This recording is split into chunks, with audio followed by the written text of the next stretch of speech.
Hello, everyone. Welcome back to Thrive Live. Hi, guys. Hey, Hello, Beth. good day, Hello, good hello. morning, good evening. Hey, Beth, how are you? I'm great. Don't mind my background. I'm not Good, home. I'm good. actually at my parents' house helping out today, but I love the hopefully background this. actually. Yeah, It good looks looking good. I mean, background. I love the background, right? But it feels like it kind of like I'm on a spaceship and I'm trying to hide what's happening behind me, right? Like, what is it? Yeah, I'm waiting for like a hand to come in and be like, "Wow!" yeah, Right? yep. No, I think we're all adjusting this week. I'm not at my usual home office. I'm at my daughter's home office today. So yeah, I think we're all kind of it's one of those weeks. We're doing what we can do, right? That's right. Roll with That's the right. punches. So true. So today we're talking about the state of tech. There have been a lot of changes, some shakeups. What's the deal, Ray? What's going on? Well, I think if you're looking at what's happening in the news, other than the political news, uh, a lot of technology companies are looking at their business. They're looking at their expenses and their revenues and figuring out that they may be running a little bit too hot on the expense side, and a lot of them are trying to make adjustments as far as their how they want to operate, and in some cases, laying employees off. And so you're hearing that from Twitter, you're hearing that from Facebook. Lyft Mm-hmm. also announced like 700 people today. Uh, you've got Stripe, another one that's doing the same thing. This morning, we found out that Amazon is putting a freeze on hiring. So again, a lot of things are happening, within the tech world, and uh, you know, for a lot of people in HR, they've never gone through this. A lot of Mm-hmm. employees have never gone through this. And so I think we're going to have a heck of a ride here between now and the first quarter of the year, with a lot more people coming into the market. There are a lot of jobs that are still open out there, so hopefully a lot of these people will be absorbed into the market quickly, uh, Mm-hmm. especially professionals, folks with tech backgrounds. Uh, it'll be a kind of hopefully a minor inconvenience, as far as losing a job, but there's just a lot of activity happening, and we're starting to talk to clients about that, because it really is important to do this the right way, because if you Right. don't, that image, from a corporate perspective, uh, you know, the person you treat poorly today, you may want to re-recruit in 12 or 18 months, and they're not going to be available. Yeah. So, Jason, what do you think? Exactly. What was the Dexter Poindexter? What was the Dexter Poindexter song? Hot, hot, hot. You're running hot, hot, hot. You said you were running hot. It Now, made me think of that Yeah, song. exactly. Running hot. Jason, hold on. I don't know that song. Can you give me a few more, a little More Running hot, bars. longer? hot, hot. Running hot, hot. It was a pretty simple song. I think that was essentially the lyrics of the The whole whole song. thing Yeah. for three and a But half yeah, I minutes. mean, there's a lot of stuff going down where Uh, people are, running hot on expenses or want to manage expenses, and it's interesting because everything seems to be like a different type of reason. So, for instance, you have the chip manufacturers now having a glut of chips as opposed to not enough chips. So now other chip manufacturers are saying, we've got to maybe slow down hiring or do some restructuring because now we have too much inventory. And then you have Meta slowing down because of cross-site tracking issues, which was really hammered them when Apple allowed people to opt out of cross-site tracking, which really limited Meta's revenue, advertising revenue. So that was an issue. Obviously, Stripe was a benefit of the pandemic, and the pandemic allowed them to have more interest in their product because of everybody working remotely and wanting to do remote payments, and now that's not as big a deal. So, and then you have Twitter for a million different reasons that we don't even need to get into. But yeah, so every single one of them has had a different situation going on. Yeah. And sort of unfamiliar with tech, a lot of these companies have just been churning, dramatically for a while. And I mean, dramatically in a positive way, doing really well. So it is, it is different for sure. Now, one of the things that I've seen is, a lot of bad behavior in terms of how some of these companies are laying people off. So, I mean, if you're a big company like Meta or Twitter or whatever, you can afford to have bad practices because, people are probably just going to come work with you anyway. But if you're a smaller company or, somebody that's, not as well known or is not necessarily a brand company, you don't want to follow some of these practices that they've been using to let people go. It just haven't been really good, and you want to be a lot more sensitive to folks. So yeah, the tech space has had a lot of churn, and I don't necessarily see that slowing down anytime soon. When we had talked recently about rescinding job offers after folks have, gotten everything in motion to go move to a different state or a different country to go start working for these companies, and the majority of those that were doing that were big tech companies, right? So yeah, I mean, yeah, exactly. If you're Meta and you rescind a job offer, what is somebody going to do? Well, I'm going to sue you. Okay, you're going to sue Meta. Good luck. Yeah. 10 million lawyers. Yeah. Yeah.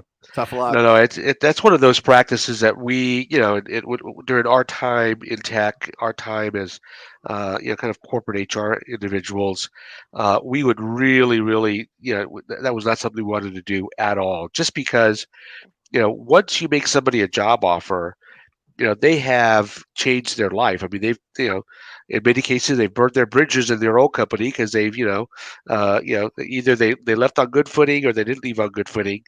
uh, and that individual is in the middle of a transition and trying to go back to your current employer to say, hey, you know what? Just kidding. I really do love my job. I love you guys. I never want to leave. That may be too late, and organizations may say, you know what? We've already moved on. We've transitioned your projects, we've transitioned your work.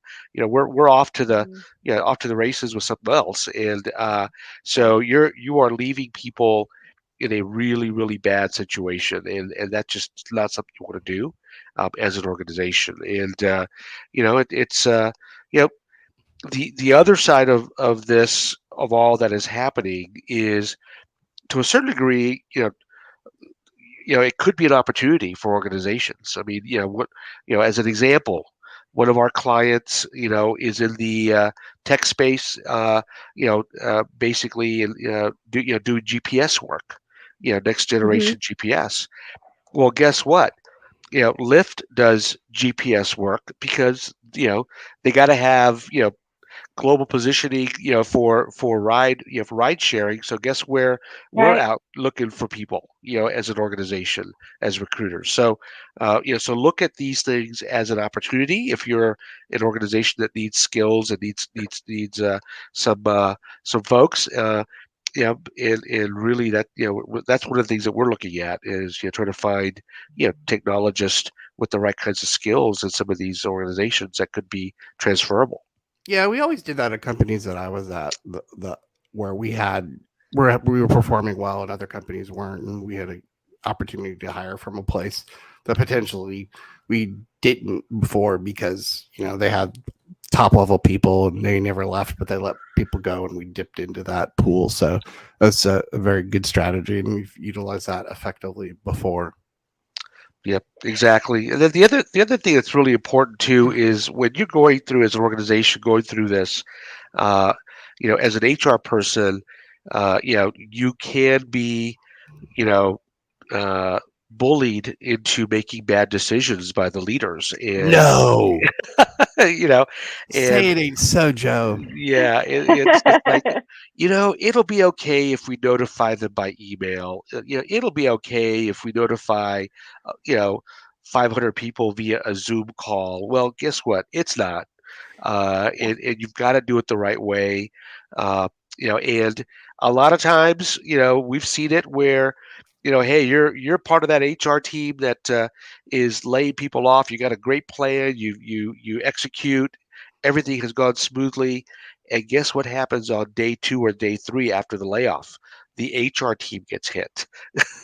So, Yeah. you know, be prepared. Be No, I mean, prepared. I always laid the HR team off in advance.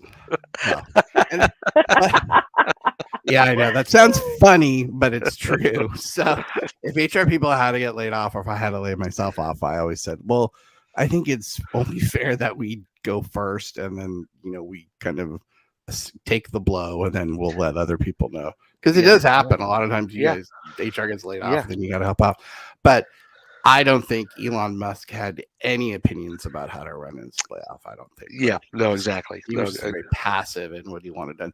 That actually, I would love to be a fly on the wall, because Beth, I don't know if you and I talked about this, but I just don't understand we did, yeah. how he wasn't even wasn't officially the owner for until, well, literally he almost walked in the door. He was the owner, and he had by that time already had a plan in place for who he was going to let go, how many they were going to let go, when they were going to do it.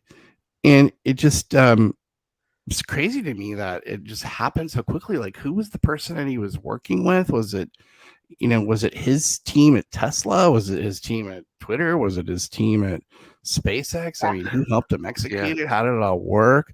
I mean, it was very poorly planned. So sorry, I guess I'm never going to work for Elon. But yeah, and we go dark. No. Yeah, exactly. Show's over. But maybe he'll respect me for telling the truth, right? Yeah, but it was poorly planned for sure. But I don't know if he necessarily cared. But I would just like to know when he started the process of deciding. Was it when he walked in the door?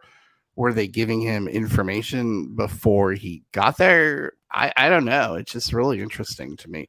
I mean, typically the new leader comes in and says, I'm going to take 90 days to assess, or I'm going to take 6 months to assess. And that's usually the playbook, but that did not happen this time. So I'm going to take 60 seconds to assess.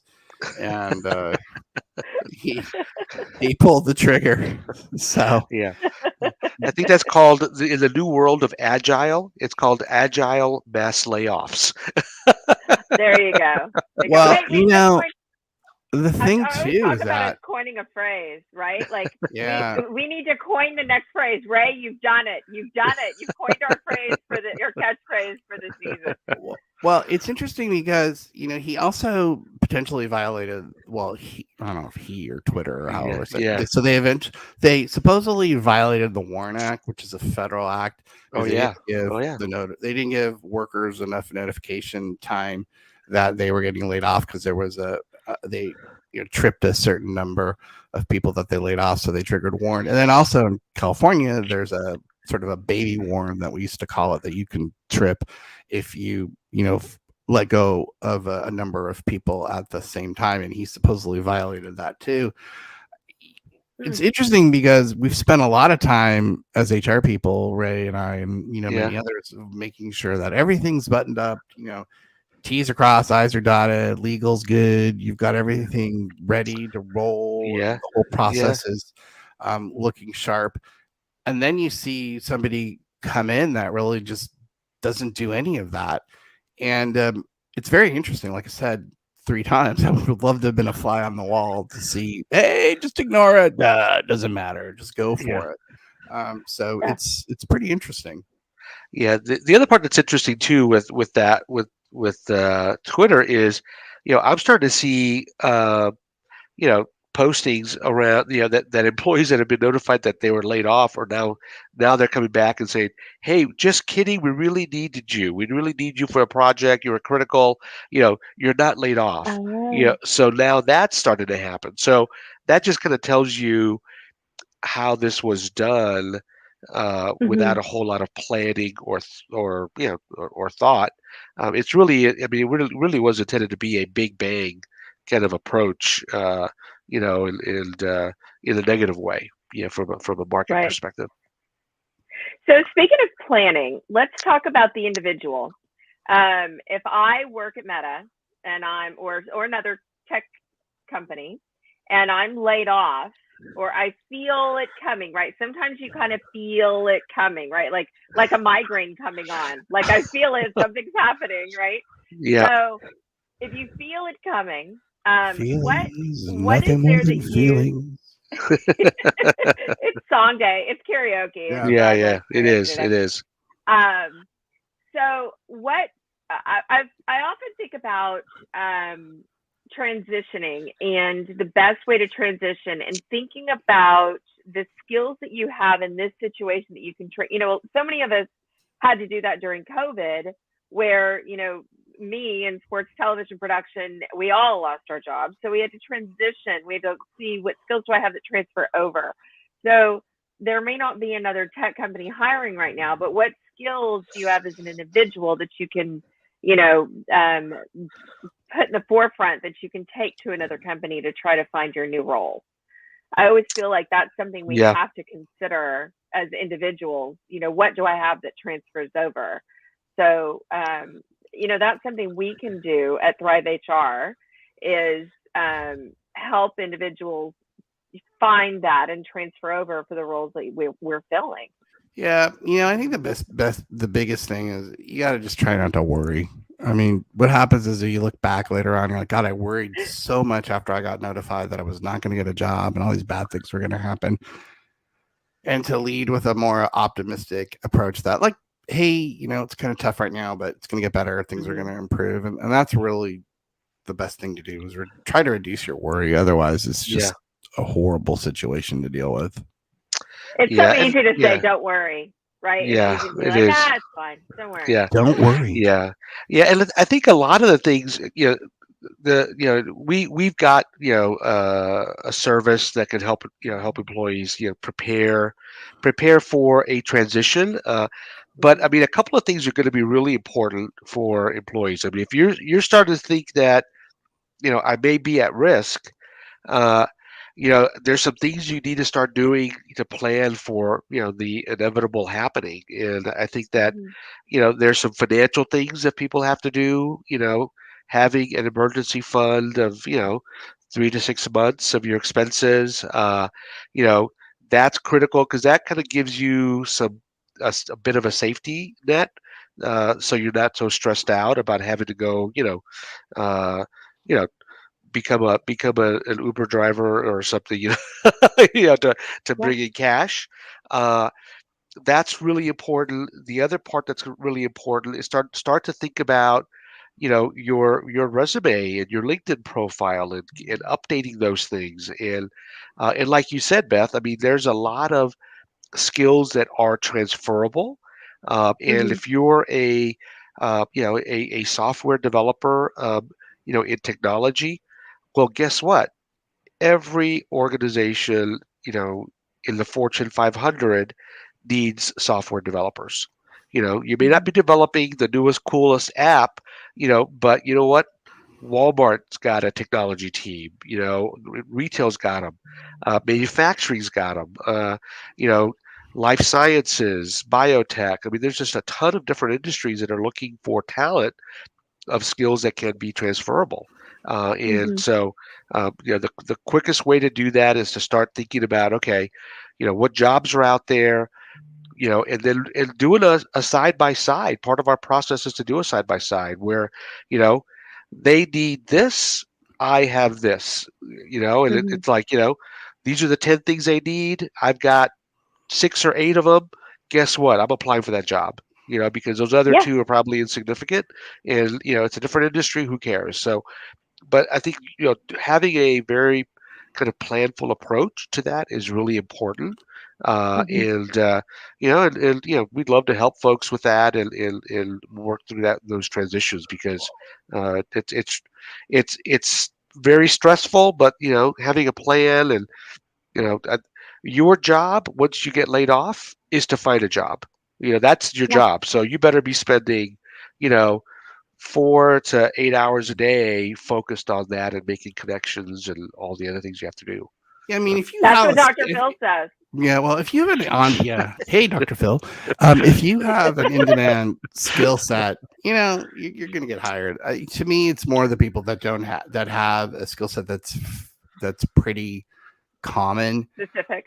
Yeah, well, no, it's pretty common. I mean, when you have a more common skill set, and there's a lot of you out there, I mean, that's more challenging. And so those are the people where their employment takes longer. And if you're one of those people that has a skill set that's fairly common, but then you're really, really picky about what you want to do, like, I'm not doing that. That's not something I do. They're going to ask me to do this. So you've got to be able to put ego in check, and that's not easy for a lot of people to check ego. So you've got to do some personal soul searching. So if you really, really want to hold on to something, and it's really important to you that you don't work in a certain industry, or you don't do certain tasks or whatever, it's going to take you a lot longer. But if you want to work and you're interested in hitting the pavement hard and making some concessions, then you're probably get a job faster. So you just have to decide what's important to you. But working on the old personal skills, and making sure that you're not too far ahead of your skis about what you're going to do or won't do is important. Mm-hmm. Yeah, absolutely. It is, and the other thing that's critical too is your network. We recommend that you are always working on your network, meeting folks for coffee, helping people out, whatever you can do to build your network. When you are employed and happily employed is the best time to build your network. The worst time to tap into your network is when you're unemployed, and you haven't talked to them in 2 years. It's tough to call somebody up cold and say, "Hey, how are you? I'm really, they're doing awesome." And then, why haven't you, checked in 2 years? Well, I've been busy working, but now I need you. That's a tough conversation to have with folks. I never get calls like that ever. That reminds me of that. I've seen that bumper sticker on the back of pickup trucks, and it says, "Yes, this is my truck. No, I will not help you move." Right? Don't call me just when you need heavy lifting. Exactly. Well, that's exactly it. That's a perfect, example. The joke in my house between my wife and I is when I answer the phone, she'll be like, "Who is that? And what do they want from you?" And so there is a lot of that out in the world. Yeah, exactly. And so that's a huge one. I mean, your network is only as good as as you have been, managing it and developing it. Right. Because I mean, we all know, there's certain people you call on a regular basis, and there's others that gosh, I don't want to talk to them ever, except when you're unemployed. Yeah. Uncle Harlow, help me out. Too late, man. Too late. Funny. So takeaways. So keep your eyes open, keep your head on a swivel. I mean, I think we started out talking about the tech space. So, tech space is churning. So I think we said, tech is not immune. There's a lot of different things going on in tech. So if you haven't gone through this before, the tech space has got a lot of things happening. So you're going to just have to get yourself, together and potentially face some things that haven't happened before. Yep, exactly. And as an employee in that space, look around, look for signs, positives and negatives, and because if you're starting to see your boss huddling with HR behind closed doors a lot, not a good sign. Not a good sign in this environment. But it also doesn't necessarily mean that you're going to get impacted too. So this is why you got to not worry. You have to be like, hey, I've done what I can do. I've prepped. I'm ready to go. I may get hit. I may not get hit. But if I get hit, I'm ready. But if I don't get hit, this is a good practice, and I need to keep doing the stuff that I'm doing. Exactly. So, and these are situations that individuals oftentimes don't have that much control over. You can look back and you can go, I really don't know my hands in what I did to be part of this transition, to be part of this downsizing or restructuring. But I happen to, the chips fell, and so let's just go with it. Yeah. Right. Yeah, be prepared. Like we talked. It's happening in tech. It's going to probably start to spread. It's not going to stop with what we've Yeah. heard so far. So over the next couple of months, year end is coming. A lot of companies that are on year end schedules will look at their financials and start planning for that. But as an employee, I mean, we really think it's prepare yourself financially. You know, thinking about your network and working your network. And don't get surprised, because the last thing you want to do is having a you know give your significant other a call in the middle of the day saying, "Hey, I just got hit, and boy, are we in trouble." We may want to get Yeah. out of that purchase that we just signed up for. So, Yeah. Take the really, RV back, maybe. yeah, exactly, yeah. That beautiful Sprinter, that's $150,000 camper. Maybe we don't want to do it right now. Yeah.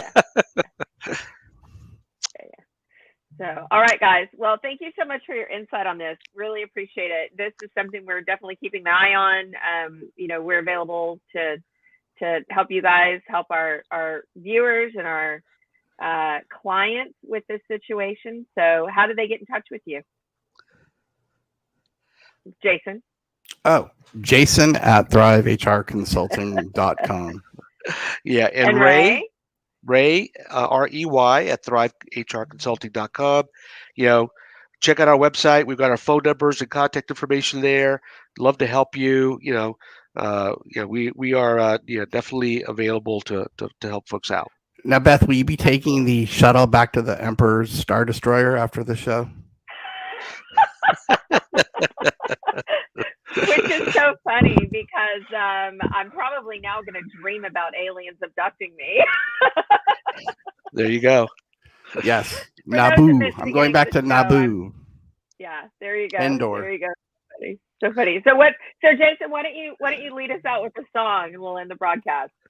I have to have inspiration, so somebody has to say something that gives me inspiration. Give us a Star Trek theme.